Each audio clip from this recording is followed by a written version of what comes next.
What's up, legends? I got another Boruto Naruto Next Generations review for you, and it's gonna be legendary, baby.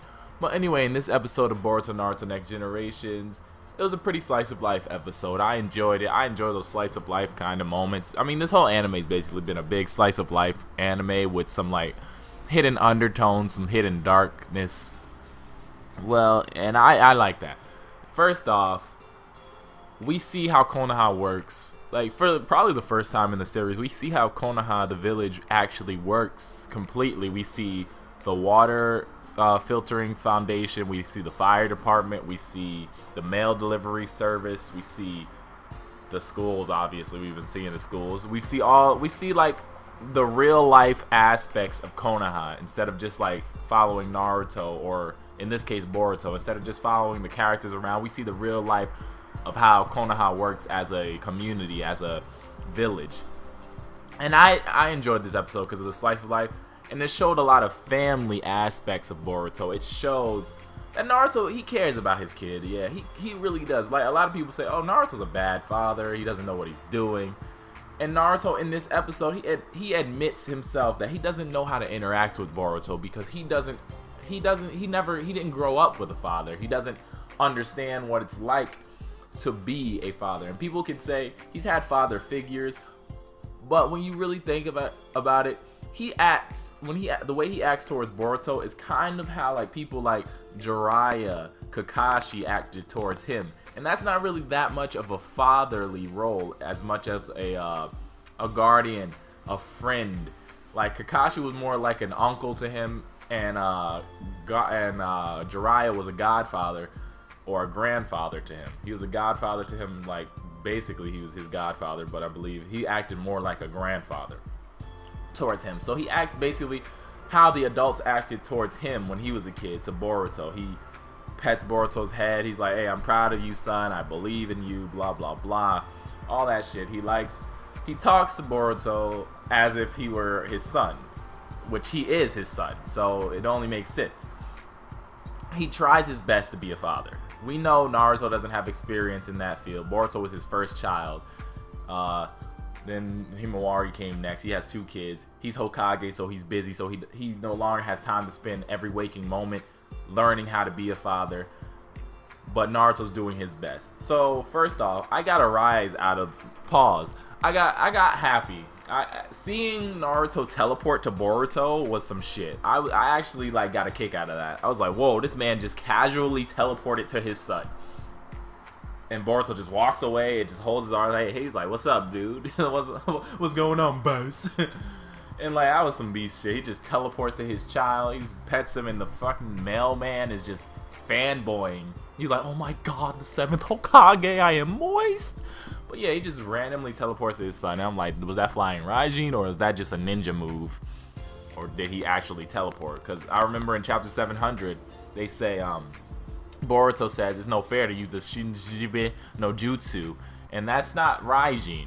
He didn't say Raijin. He said a different jutsu that started with an S. Go back to chapter 700 when Naruto teleports to Boruto, grabs his arm while he's dangling off the Hokage cliffs, painting the faces. Go back to that chapter.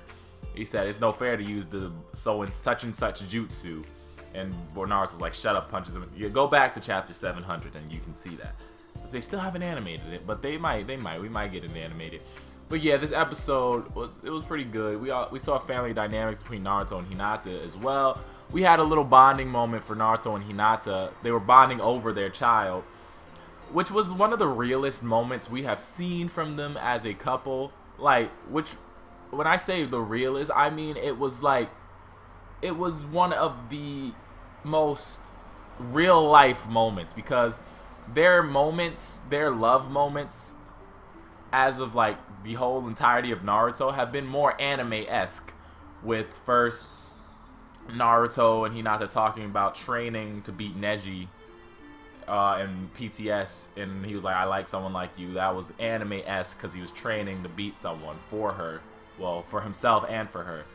Then she saves him during pain. That was anime-esque. Then during the 4th Great Ninja War, when they hold hands, and that's anime-esque. Then their kiss in the fucking sky, and the last movie was anime-esque. This Oh, and in Boruto Naruto the movie, when she went to try to save him from getting kidnapped, that was anime-esque. But this was the most real bonding moment that Naruto and Hinata have had since this is the most real bonding moment we've seen from them, like real life bonding moment. They're bonding over their son. They're looking in on at Boruto sleeping. They're like, and Naruto's discussing with Hinata. He's telling her, he's talking like a husband would. He's telling her his like secrets, his worries. He's like, he never grew up. Naruto, straight out of Naruto's mouth, he says he never grew up with a father, so he doesn't know how to handle Boruto. And Hinata reassures him that that Boruto understands it. No, first Naruto asks. He says that he's scared that Boruto doesn't understand it, and Hinata reassures him that Boruto actually understands it in his own unique way. Which Sawyer 7 did make a good point, and I'll get to that. When I watched Sawyer's review first before I made mine. I don't usually watch anyone else's review before I want to review mine, because I want to like have my own ideas come out and flourish. But I watched Sawyer 7 and Hidden Copycat Ninja's reviews. Hidden Copycat Ninja was basically like me. I really enjoyed this. Sawyer made a good point that I'll get to. But Hinata reassures him that no, he understands in his own unique way. And yeah, it's just basically good. And also we get Shino and Hinata, Team 8 reunited, minus Kiba. But that was pretty cool. And we also see scary Hinata. We see why Boruto is so scared when she pulls up on him with the Byakugan. Just like, oh my goodness, oh my damn. I really enjoyed Hinata in this episode, just to say. I really enjoyed her motherly way. Boruto walked in, she was like, what the fuck is this? Like, that is a real mom. That was realistic. Despite the Byakugan, that was some realistic shit. Son walks in, holds up the paper, about to get that ass beat. That was a realistic family moment. You're scared of your mother. Like, any child in the world will be scared of that situation. Especially the Byakugan just adds extra effect, because that shit looked scary on Hinata at that moment. Like, she was a boss. She was basically Road to Ninja Hinata for like 2 seconds there. She was about to beat his ass. Actually, Road to Ninja Hinata would have stopped his Tenketsu and sent him to school the next day, knocked out. I'm just saying. Hinata's a boss for that. I like that. But back to the family moment. So Naruto and Hinata, they're discussing, and they have a cute little moment. She leans on Naruto, and she's like, you know, when he smiles, he looks exactly like you, showing that they're still a happy couple and everything. Despite Naruto not being able to be around 24/7, they're still a happy couple. They're still in love. All that goodness. And Sawyer 7 made his point, because Hinata earlier in the episode, she doesn't want to worry Naruto with Boruto's she doesn't want to worry Naruto with Boruto's acting out and all this stuff, and how she's trying to get his attention. He's thinking he's Star Hope. And Shino tells her Naruto was Boruto's father even before he became Hokage, which everyone knows that. If you didn't know, now you know. So Naruto had Boruto before he was Hokage. He had Himawari also before he was Hokage. So that's Naruto's first priority is Boruto. Even though he's the Hokage, he's the big dick of the village, his first priority is his son. Make sure he knows his son's problems. And Hinata's all sad about it. She's like, okay. She's like, you're right, Shino. I should tell him. And Sawyer 7 made his point is like, she kind of sweeps it under the rug because she's so in love with Naruto that she doesn't want to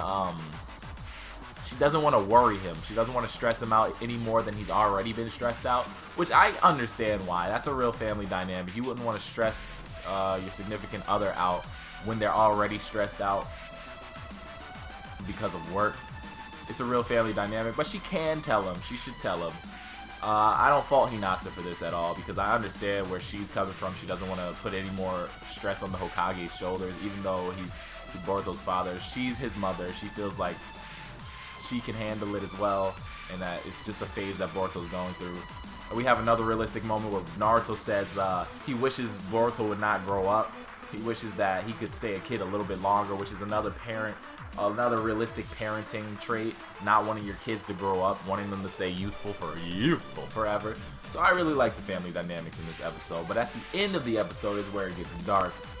The water factory where Sumire and two other anime only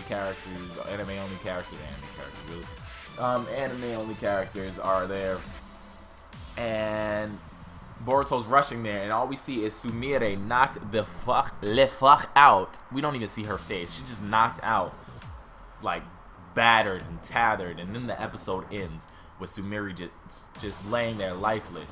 First I thought she was dead, but we see in the preview she's injured. I think that this is gonna be another Rock Lee kind of moment where she's gonna be really hurt. Well, maybe not actually, but I think Boruto's gonna come through, and they're gonna probably set up a little love triangle, a little love thing with them. Because I would think Sarada will be in that equation because of the Boruto movie, how she blushes at Boruto, Boruto blushes at her once in that movie. But I don't know. We don't know. What do you guys think of this episode? I give it a freaking 10 out of 10 because I love the slice of life and the realism of the family dynamic between Naruto, Hinata, Boruto. We didn't see Himawari in this episode, but still, she was probably knocked out. They didn't want to look at him. They didn't want to look at her. She's a good little noodle. Boruto on the other hand, that boy crazy as fuck. He on them drugs. Anyway, this has been DZ Legend with no legendary commentary. Please like, favorite, comment, subscribe if you're nasty. Peace, legends.